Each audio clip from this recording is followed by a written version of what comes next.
Pokemon Sun and Moon games are typically written off as a giant cutscene simulator with really poor pacing. I'd be hard to disagree with that in some way, shape, or form. But what about speedruns of this game? Does it make the experience of tracking back through Alola that much better? And my answer to that is yes. This game truly shines as a speedrun, taking into account almost every feature it has to offer to push this game to its limit, highlighting what really makes this game something special, from petting Pokemon, dancing in the Alolan sun to power them up, and even dying? I know not everyone has 5 hours to experience this for yourself, but maybe my video will sell you on the magical experience of a Pokemon Moon 80% speedrun in as little time as I possibly could to cater to a wider audience because I couldn't make this video any shorter! To start things off, Pokemon Moon is the faster version between Pokemon Sun and Moon. Pokemon Sun's normal and grass trial are just way harder to deal with, on top of Solgaleo just being slower than Lunala, as well as way riskier. Now, to start things off with speedrunning Pokemon Sun and Moon, the first thing you're going to want to do is go into your clock and set the time to 900 or 1800 depending on what your preference is. After this, the run officially begins once we're next to the bed. This timing method was voted upon by the Pokemon Sun and Moon speedrunning community and skips a total of 4 minutes of just random dialogue and cutscene. You even get to start off from a save file, cutting off quite a bit of time from getting your starter Pokemon. From here, we'll then set the text speed to fast, battle animations off, and battle style set to set, on top of L=A. There's about 13 more minutes of dialogue before we can reach the starter. So once these 13 minutes are finally up, we get to choose our starter Pokemon. And the starter choice for the fastest starter in Pokemon Sun and Moon is without a doubt Popplio.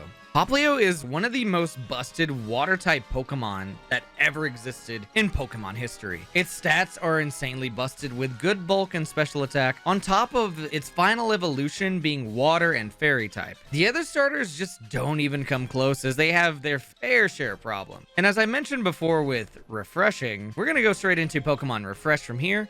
And we want to reach Affection Level 2 as fast as possible. The reason why we want Affection Level 2 as fast as possible is because we want that 20% experience boost that we get from it. On top of this, when you feed your Pokemon beans, you'll get a free rare candy if you feed enough. I know this looks like a really slow and drawn out process, but it's insanely worth it due to a 1.5 times multiplier on experience that we used to get from Pokemon trainers that was removed in Generation 7 Pokemon games. Without this little boost to our experience, we're looking at a lot of time loss just from not being able to deal with fights very efficiently. And so with petting out of the way, we meet our rival Hop for the very first time. He happened to pick the fire starter that we're really good against, and we take it out without even sweating. From here, we'll move on with our lives and go on to this catching tutorial. It's one thing to note that the catching tutorial is actually very incorrect on how to catch Pokemon on this very first route. The really interesting thing that Professor Kukui doesn't know is that every single Pokemon on this route is a 100% catch rate at this point in the game. So what we'll do is we'll straight up throw a Pokeball at this Pikipek and use it whenever we're forced into a double battle later on in the game. From here, we'll move through a couple of mandatory trainers and make sure not to talk to them on purpose. This actually marks the very first time in Pokemon history where talking to the trainer is actually not faster.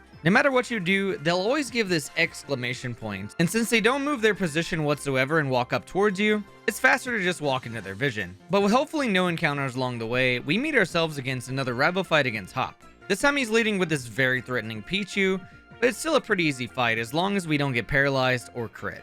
It's from here that we'll deal with a couple more cutscenes, a little bit more dialogue, and attempt to dodge as many encounters as possible after we receive the Rotom Pokedex. We have a total of 8 steps of encounter immunity, so we try to make as much use of it as possible. If we get an encounter, we'll just have to hopefully run away from it. It's after this patch of grass that we'll finally be able to receive the level 2 affection. You'll be able to tell once you get a bunch of sparkles going around your Pokemon. And finally, after achieving that much needed 20% experience boost, we're forced into this Pokemon Center by Lily. This forced Pokemon Center entry is actually a good thing.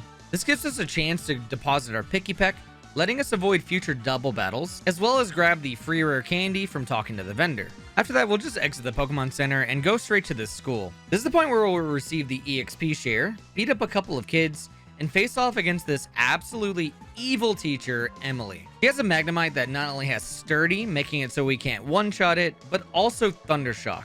And if your HP, Special Defense, and Nature combined are bad enough, you will be forced to use a rare candy just to be able to complete this fight. Our second Pokemon is going to be Meowth, but due to us learning Disarming Voice, we can take it out with ease. Disarming Voice is an absolutely amazing 40 base power fairy type move. This move can't actually miss at all, and it hits multiple targets at once, making it a really solid move for these early sections of the game. From here, we're met with a little bit more cutscenes, tutorials, and some absolutely amazing moonbathing. It's worth noting at this point that if you use L equals A for faster mashing, you have to deal with 5 extra seconds of time loss from not being able to press L to go straight into the camera itself. This is likely made up time save from text mashing later on. It's at this point where you actually also get rewarded for playing as the boy. It happens to be a little bit faster for you to pick the boy due to the girl getting a makeup case and the boy getting absolutely nothing like that. It's unfortunate too, because she's a pretty cute character. But with that out of the way, we go straight into the Pokemon Center for a nice little shopping trip for X items, healing items, and repels. One really absolutely amazing feature about X items in this generation of Pokemon is that they actually raise your stats by +2 instead of +1, much like Swords Dance and Agility would. And you better believe we're going to abuse the hell out of these, starting off with Captain Ilima. We'll head over to the boat docks to meet him for the first time, get interrupted by Team Skull that go down pretty easily, and then go directly into a battle with him. This battle can be a little bit scary depending on what Young Goose goes for, but typically we just use an X special and spam water guns. Luckily, it only takes a single water gun for Young Goose to go down. However, Smeargle can be a small issue depending on what Young Goose went for in the first turn. Luckily, the only thing it's going to take out this Smeargle is the Torrent ability. Torrent is the ability every single water type starter gets in the game. We'll get a 50% boost to our water moves when our HP is equal to or less than 1/3 of our maximum HP. This will make a lot of the next fights much faster, but not before the very first trainer skip in the game. Thanks to this oversight and how trainer vision works, we can skip her by cutting into the grass and hugging the edge here. This will also be used in the future, but not in the same exact fashion. We'll then progress the game from here, doing a couple of trainers that are kind of meaningless, and then head straight into the normal trial. The normal trial in Pokemon Moon is filled with Alolan Rattatas and Alolan Raticates, and luckily for us, they happen to have a secondary typing of Dark type, meaning Disarming Voice is going to take them out with ease. There's also this one Team Skull member that we have to deal with, but with them out of the way, we'll go straight into the grounds for the first ever Totem Pokemon fight. Before we head into the fight though, we'll make sure to heal our Pokemon to full, turn off the EXP share so it doesn't get used later, and repel for the encounters that'll spawn after the trial is beaten. For those that don't know, Totem Pokemon are these absolutely humongous Pokemon that not only get a boost to their stat at the beginning of the fight, but will also call upon a little friend that's called an ally Pokemon. The ally Pokemon that they call out will typically depend on their HP, but it'll always be the same for this Alolan Raticate. The way this fight goes is we'll set up an X special, he'll immediately call out his Alolan Rattata friend, and then we'll proceed to hit them both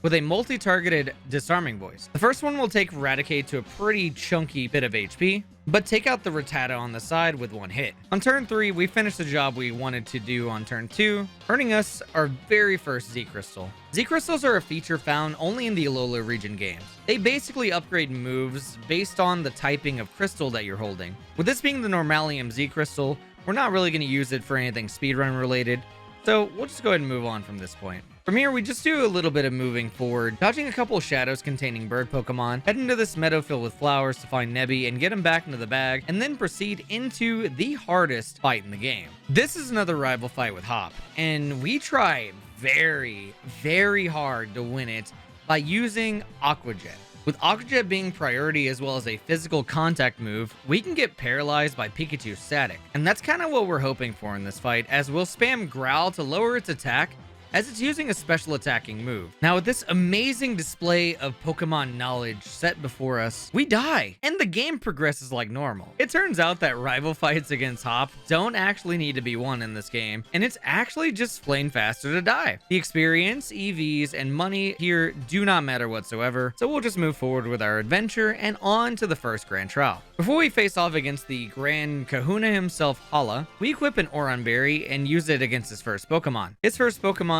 is a Mankey, and this thing has Karate Chop with Focus Energy, meaning the crit ratio on Karate Chop is going to be absolutely through the roof. Depending on our speed, we'll typically lead this fight with an X special and then go for an X speed depending on our speed. If we're in Torrent at this point, we'll just go ahead and go for a Water Gun, otherwise we go for a Disarming Voice to one-shot it. After that, Makuhita will come out and either randomly Sand Attack or go for the more likely Fake Out turn. Fake Out will flinch us, so we'll take that turn to either set up an X special and try to get our Pokemon to +6, and make sure that we give our Pokemon +2 speed as to outspeed the Makuhita and his ace Pokemon Crabrawler in one shot. And with the Grand Trial 1, we get access to yet another useless Z Crystal, but more importantly, we get access to the Page Rider. The Page Rider will summon this Pokemon out of thin air and let us ride it. I would say the biggest draw to this, however, is the fact that we never have to use HMs because of these ride Pokemon. With this first ride Pokemon being Tauros, Tauros will act as our fastest method of traveling,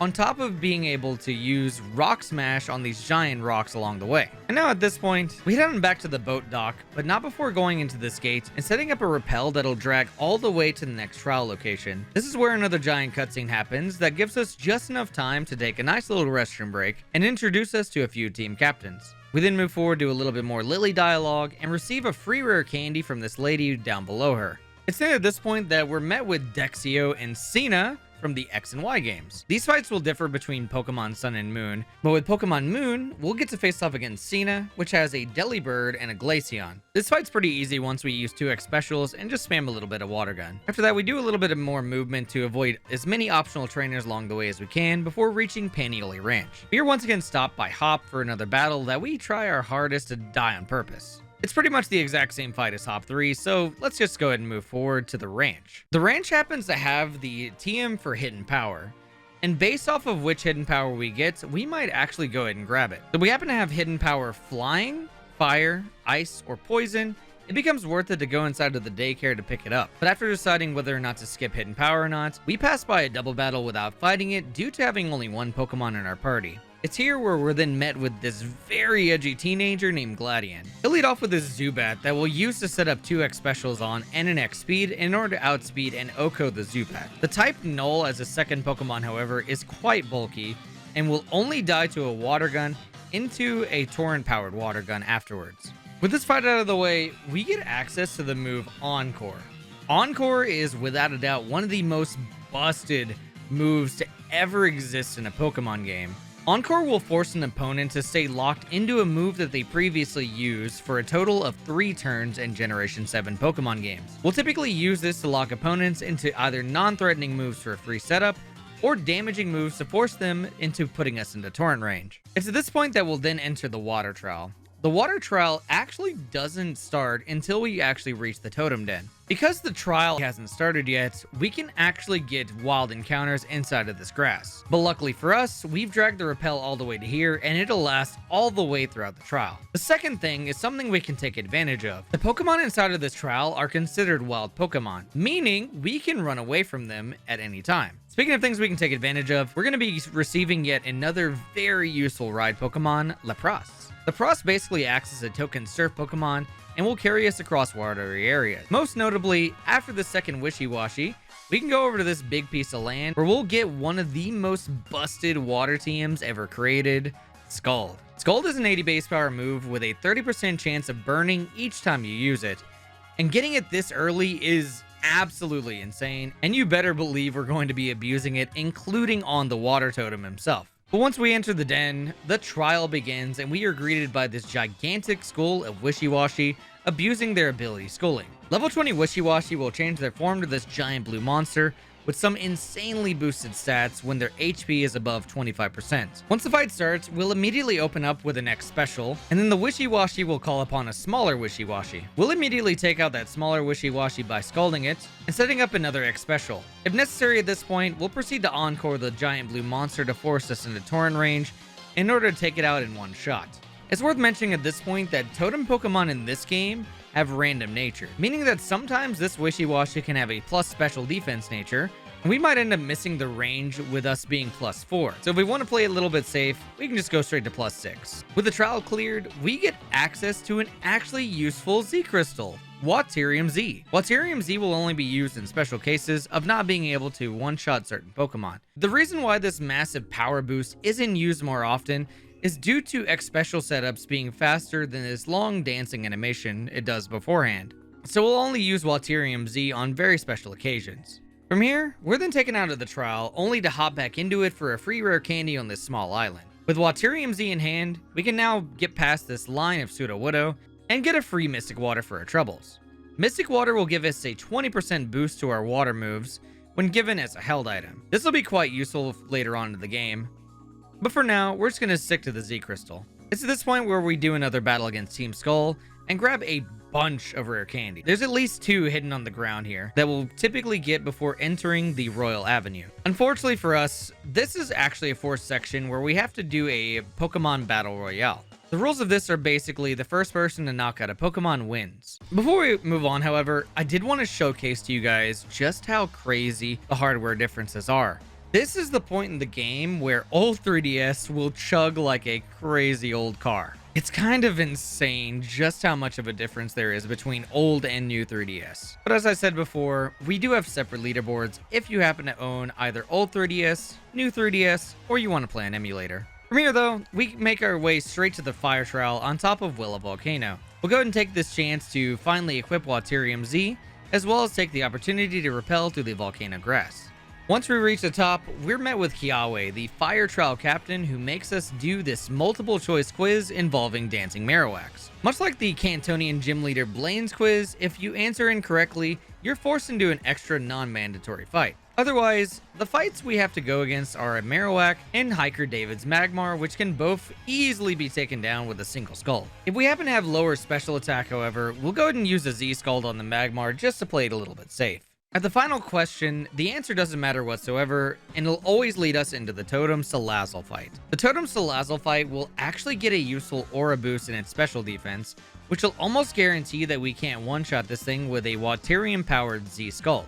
This actually ends up being a good thing for us. When a Totem Pokemon calls for help, we will get double the usual EV gain we normally would.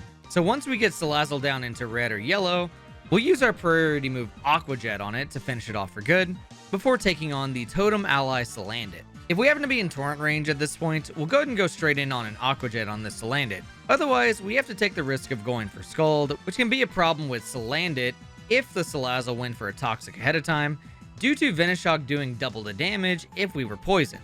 On top of this, if we happen to crit the Salazzle or just somehow one-shot it, we end up missing out on a total of 4 speed EVs and a level up, which will force us to fight a wild encounter in the grass after this. But with the fire trial finish, we get access to another ride Pokemon, Charizard. Charizard will act like a token fly Pokemon and get us to areas a little bit quicker than Tauros would. We'll go ahead and take advantage of it immediately and head straight to the bottom of the volcano.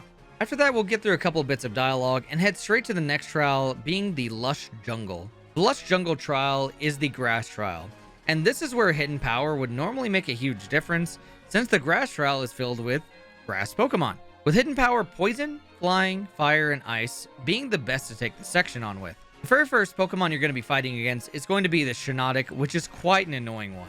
There are a couple of different scenarios in order to take this thing out, with or without hidden power. But best case scenario without hidden power, you're going to be keeping Torrent all the way throughout this trial, meaning you'll be able to take on the Fomantises as well without too many issues. Once all the grass trial Pokemon are cleared, we'll go ahead and dip into our rare candy pool in order to level up 4 different times. This massive boost to our levels will help us get an advantage against the grass totem Pokemon itself, Lurantis. Lurantis is probably the hardest fight in the game, specifically because of the fact that it holds a power herb on top of having the move Solar Blade. Solar Blade typically takes an extra turn to set up, but with Power Herb, it can use it instantly without wasting that turn. This basically means that we have to open up with an X defend and hope that it's not a plus attack nature. On turn 2, it'll instantly summon a Trumbeak that you gotta kinda hope and pray that you can one-shot. If you don't one-shot it, it can either crit you with Pluck or use Supersonic to confuse you. On top of this Trumbeak being a problem, Fomantis can also be a bit of a problem if our HP is a little bit too low, forcing it to go for a Razor Leaf instead of Solar Blade. But best case scenario, the Trumbeak will go down, we'll be able to heal immediately, set up 2 to 3 X specials, and then go for a Waterium Z-powered Scald. With that, the worst fight in the game is out of the way, and we make our way back to Hiya City for a big amount of dialogue, on top of us seeing a wormhole for the very first time. It's here where we make our way through Diglett Tunnel, get through a couple of Team Skull fights, and then make our way to Coney City. We are unfortunately forced to make a stop here, but this actually ends up being a good thing because this guy sells a bunch of herbs. The good thing about herbs is they're really cheap, and they make for amazing healing items. So we'll stock up on a bunch of them to make sure that we have enough healing items to get us through the mid-game. Once we exit the city, we'll go ahead and do this really tight movement past this granny and grab an insanely important item for the later sections of the game. This is the spell tag item, and much like how Mystic Water will power up a water move by 20%, this powers up ghost moves by 20%, which will be useful for Lunala later on in the game. It unfortunately will not be useful for Primarina, so we just move forward and keep up our repel all the way up until we reach Plumeria. This is our first introduction to a Team Skull admin, and even with her being an admin, this fight is a little bit easy with us just having to really spam water moves. With that out of the way, from this point forward, every single time you see Lily, you can expect a free heal from her, which is lucky for us because we're about to start up a fight against the next Grand Kahuna, Olivia. Olivia is a rock type trainer that leads off with Nose Pass. This Nose Pass leads off with a nice, delicious Thunder Wave as we go ahead and go for a Scald. Under normal circumstances, we'll typically try and keep the paralysis alive and go for an X speed. This will let us outspeed the Nose Pass and one-shot it from this point forward since we already broke the Sturdy ability. The next Pokemon that comes out is going to be a Boldore. This Boldore will do a good chunk of damage, which is actually a good thing because we actually want to try and be in Torrent before she sends out her final Pokemon. But before she does, we'll go ahead and set up an X special and then go ahead and kill off the Boldore with an Aqua Jet to break the Sturdy into a Scald. It's also one thing to note that if we're close enough to Torrent before we kill off the Boldore, we'll absolutely go for an Encore to make sure that we get into it just before the Lycanroc. The Lycanroc as our last Pokemon doesn't actually typically die to a regular old Scald. You either need to do a Torrent-based Scald or a Z Scald. And with that, Olivia's fight is easily taken down.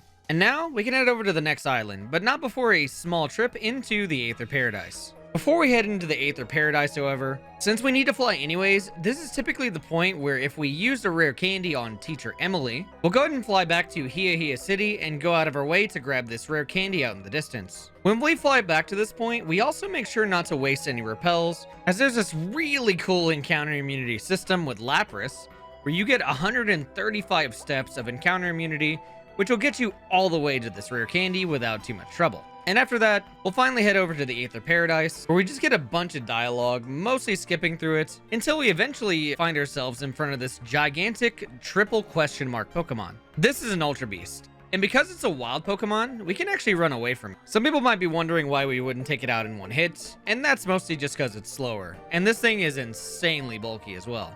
And then right before we leave the Aether Paradise, we find ourselves receiving the TM for Psychic. Psychic is an absolutely amazing 90 base power Psychic move with a 10% chance of lowering the opponent's special defense by one stage. This can save a little bit of time later on if we're lucky enough to get these drops, but otherwise, it's a pretty damn useful move.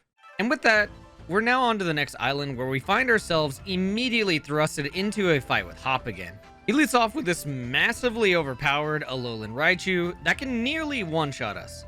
If it doesn't happen to one-shot us, we'll just go ahead and Encore and make sure we die as fast as possible. From here, we just do a lot of dialogue with a bunch of different characters that'll become relevant later.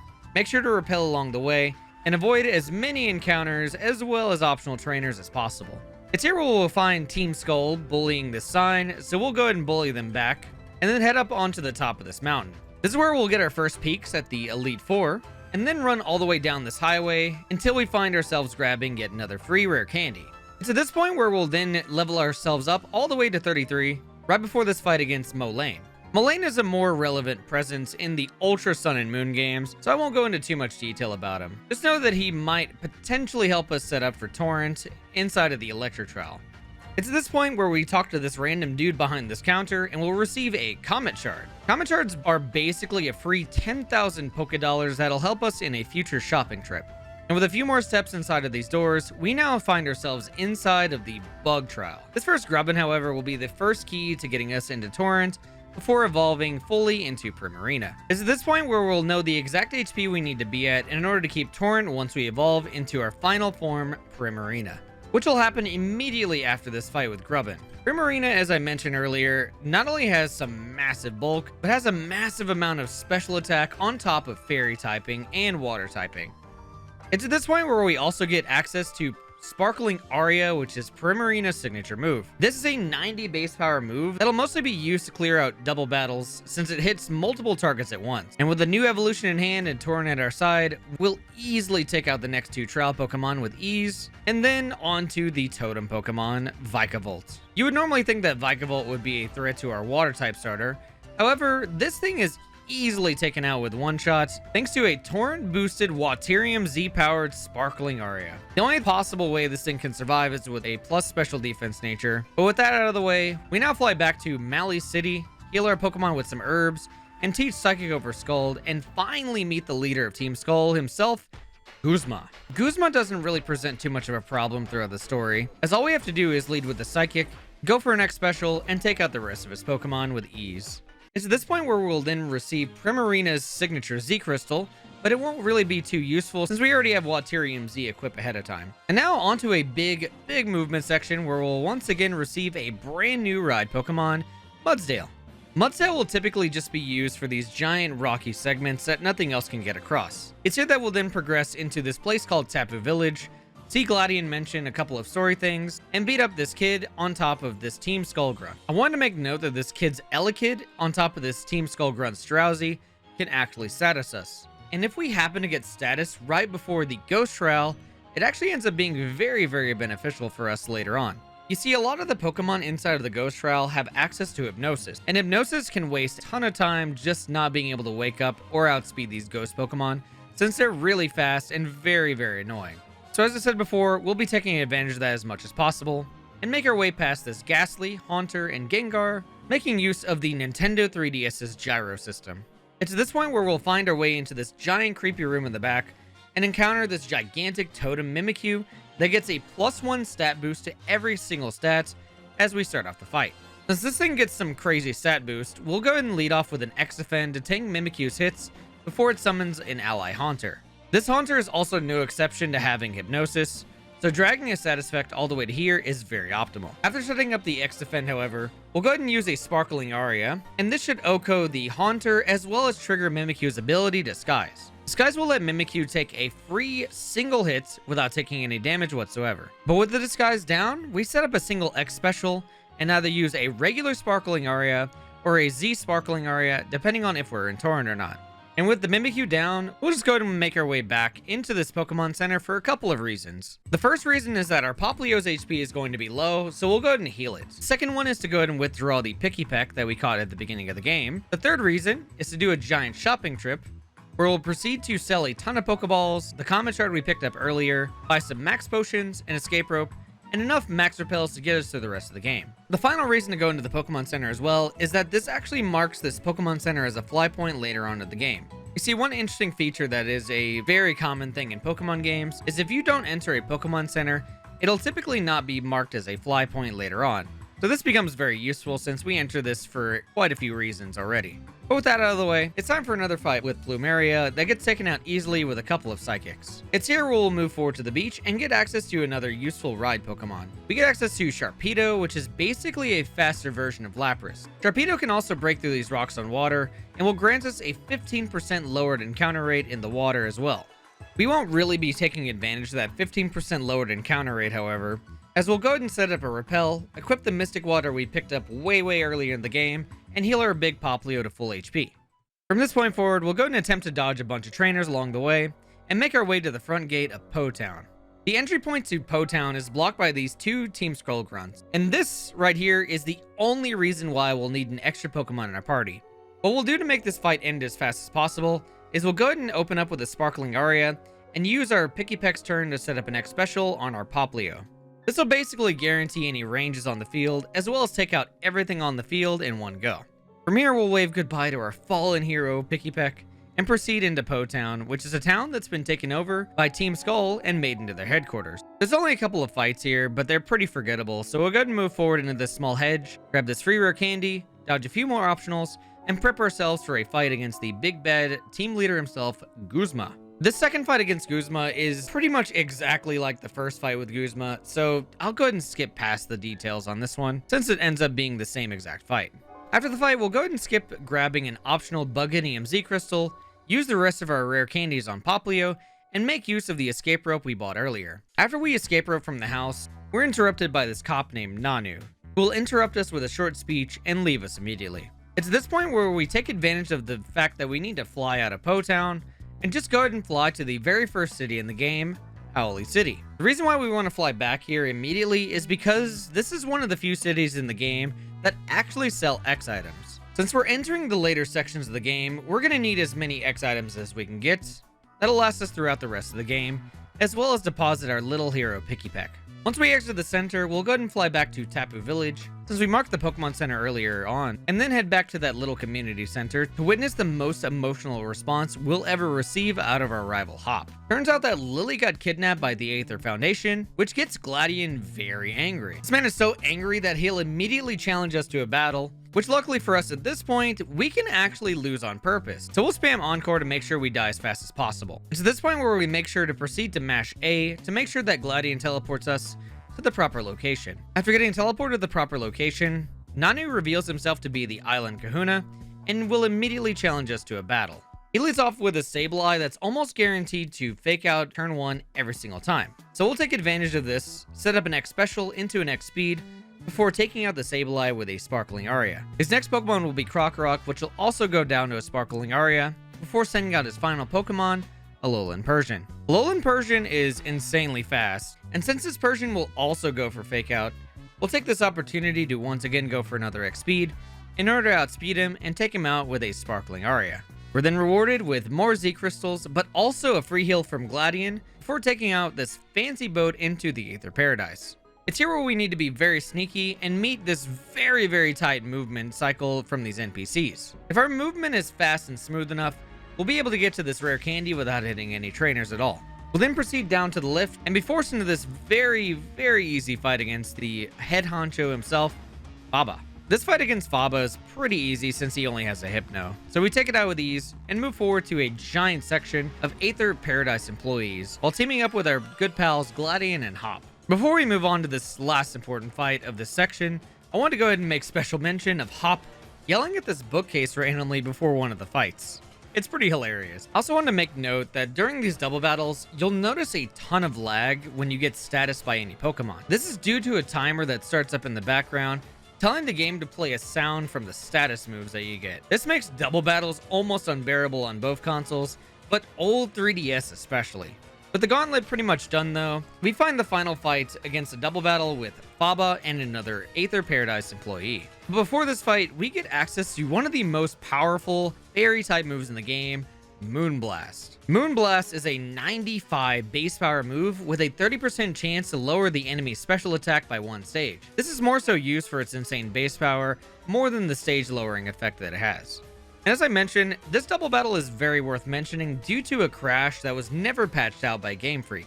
Due to how insanely laggy and unoptimized double battles are, and on top of Ledion's insane wing flapping speed, this double battle can crash on you if you don't do one of two things.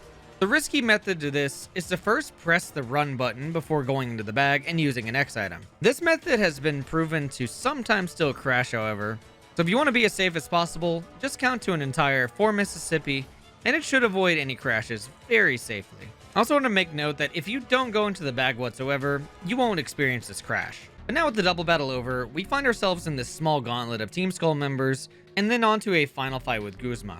This battle is very simply won by an X Special into an X Speed to one-shot every single one of his bug Pokemon. It's now where the giant twist of Lusamine being the big villain hits us and is revealed to be the mother of Gladion and Lily. She'll then proceed to challenge us to a battle, which we actually lose on purpose. This is a very annoying process, however, as she really likes to spam Cosmic Power sometimes. But after we show her who's boss by dying with style, she'll set forth a bunch of story events involving this wormhole where her and Guzma jump into it, and then we kind of just have to figure out how to stop her. So we'll just do it in the way that we best know how and just move forward with our trial adventure. It's here we'll receive the Master Ball, find ourselves on the final island, Pony Island, crown the new Kahuna Hapu, grab this Moon Flute for story purposes later, and then find ourselves facing off against this giant line of Team Skull members. After this speech from Plumeria, we'll never hear from them again, and move forward to a fight against the newly crowned Kahuna, Apu. This fight can be a bit of a sweaty one, as she leads off with this Dugtrio that has quite the complicated moveset. The setup for this fight can differ depending on the speed of your Popplio. If you have good enough speed, you can lead off with an X speed and one-shot her Pokemon with ease. Otherwise, all you can really do is one-shot her Pokemon without too much setup. And with that, the final kahuna is complete, and from here, we're just going to take advantage of trainer vision being really bad in multiple areas, with some smooth movement past a bunch of different trainers. There are a couple of fights in this section, but they're a little bit meaningless and nothing to write home about. We'll just go ahead and move forward to the final trial in the game, the Dragon Trial. This is by far the easiest trial in the game. The trial Pokemon Jangmo-o and Hakomo-o are taken out with a single Psychic before we get greeted by the trial Pokemon himself, Como-o. Como-o has access to Protect and will only serve to slow this fight down, as a single Moonblast will take it out with ease. Otherwise, we'll have to Moonblast his partner and then kill Como immediately. And now, it's time for the final section where we climb up this giant staircase, somehow learn to play the flute, and will then activate the power of the Altar of the Moon, evolving Nevi into the legendary box art Pokemon, Lunala. Lunala will act as a one-way ticket into Ultra Space, where Guzma has seemingly gone crazy, alongside Lusamine, who is straight up insane enough to fuse with an Ultra Beast. After fusing with an Ultra Beast, we're forced into a fight with Lusamine that we're actually required to win, unlike the last one. This fight is kind of crazy, as every single one of her Pokemon gets a giant boost, much like a Totem Bite. This will require a massive setup, as we'll immediately lead off with an X speed, and unlike the last fight, we actually want her lead Clefable to go for Cosmic Power. So, we'll open up with an Encore as soon as she does use Cosmic Power. Otherwise, the goal is to set up to 2 to 3 X specials and use a dire hit in order to double our crit ratio, so we can hit through her very bulky Pokemon and whatever Cosmic Power stack she did along the way. The only Pokemon we really have to worry about is Clefable, Milotic, and Mismagius. Otherwise, everything should be one-shot with ease. Once the battle is cleared, we've officially saved the world with the power of Lunala. Lusamine is then separated from the Ultra Beast, and then we're teleported outside, where we get rewarded with the chance to catch Lunala and bring him on to the Pokemon League adventure. Luckily for us, this is actually a required catch, and we'll just go ahead and use a Master Ball to catch the amazing legendary Lunala. Lunala is a Psychic and Ghost type Pokemon with an absolutely insane ability. When Lunala is at full HP, it reduces the damage of any incoming moves by half. And on top of this, legendary Pokemon you catch are guaranteed to have 3 perfect IVs in their stats, which is insanely beneficial for a strategy inside of the Elite Four if we happen to have a perfect IV in Special Attack and a decent IV in Speed. From here, we fade into the north of Tapu Village, where setting the time before the run comes in handy, and we avoid hail during this final Gladian fight that's about to happen. But before the fight, we make sure to put Lunala to the front of our party, teach it Psychic over Night Days, and check our stats while we're teaching the move Psychic. It's this point where we'll also equip the spell tag onto Lunala and use the rare candy if it's useful enough to make our stats better for future fights. And now, with all that out of the way, we finally find ourselves in the final battle against Gladian. He leads off with his Crobat, which we use to set up 2x specials, 1x speed, heal if we get low enough, and then proceed to sweep the rest of his team with ease. There's nothing too crazy to note about Victory Road, as there's no actual mandatory trainers inside of this place. It's only once we reach the top of Victory Road where we'll find ourselves against a final battle against Hop. The fight against Hop can be a little bit complicated based off of the stats you have on Lunala, as well as Primarina. But based off of these 3 different criteria, all you have to do is follow a little flowchart and you'll beat Hop with ease. And with that out of the way, we find ourselves entering the Elite Four. In Generation 7 Pokemon games, we can choose the order of the Elite Four that we want to do them in. But this order will vary based off of Lunala's stats. If we have a good enough for Lunala, we either do Olivia first, Acerola second, and then at Primarina take on Hala and Kahili. The fastest order you can do with these very specific stat requirements will be Acerola first, Olivia second, and then at Primarina take on Hala and Kahili for the fastest Elite Four order. And finally, the very generic order that we would go for if our Lunala just happened to not be good enough will be Olivia first, then we switch Primarina to the front, taking on Hala, Acerola, and then Kahili. But with the Elite Four down, it is now time to take on the champion, and for the first time ever, we get to battle against the Professor himself in the final big battle of the game. This is where 2 diverging paths happen depending on how your fight goes down. Under normal circumstances, the battle will begin with the professor leading off with Lycanroc, which will take out immediately with a Sparkling Aria. His second Pokemon will be Magnezone, and since Magnezone has Sturdy, we'll immediately lead off with a Moonblast, while the Magnezone will typically go for a Thunder Wave immediately. With our Pokemon paralyzed, we'll go ahead and heal off the paralysis, and this is where the two diverging paths happen. As you're healing off the paralysis, you'll either get a Thunderbolt or Mirror Coat. Thunderbolt is the most common of the two and will OHKO our Primarina, forcing us to use Lunala to finish the fight. If you get the absolutely amazing Mirror Coat, this lets us not waste our time dying and instead gives us a free setup for Primarina, which is way faster than Lunala's setup, helping us avoid having to set up any X defense and special defenses. With both setups out of the way, Kukui will go down with ease. And now, on to the Hall of Fame, but not before every single trainer congratulates us, and then the run ends in another 6 minutes. You see, I forgot to mention before that there's still one more piece of important gameplay that under today's standards of Pokemon Moon speedrunning count towards the any % timing. But we have to sit through even more dialogue and a bit of text mashing all the way until we reach this cutscene inside of the location where Tapu Koko appears. From here, we're then challenged to a battle with him, and since Tapu Koko is considered a wild Pokemon, the fastest way to end this fight is to run away from him. This unfortunately can be quite challenging considering how fast Tapu Koko is, but with that, the fight fades to black and the any % speedrun officially ends here.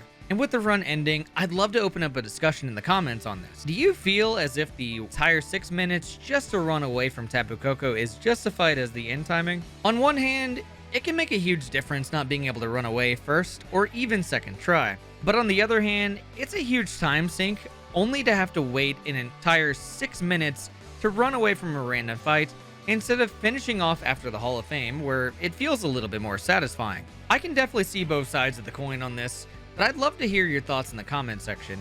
And if you got this far, you might clearly be interested enough in seeing more content on Pokemon speedrunning. So, consider subscribing as I plan to cover way more videos like this. Also, be sure to check out Wartab as well as his world record speedrun of Pokemon Moon. Thanks for watching everyone, and I'll see you guys in the next one.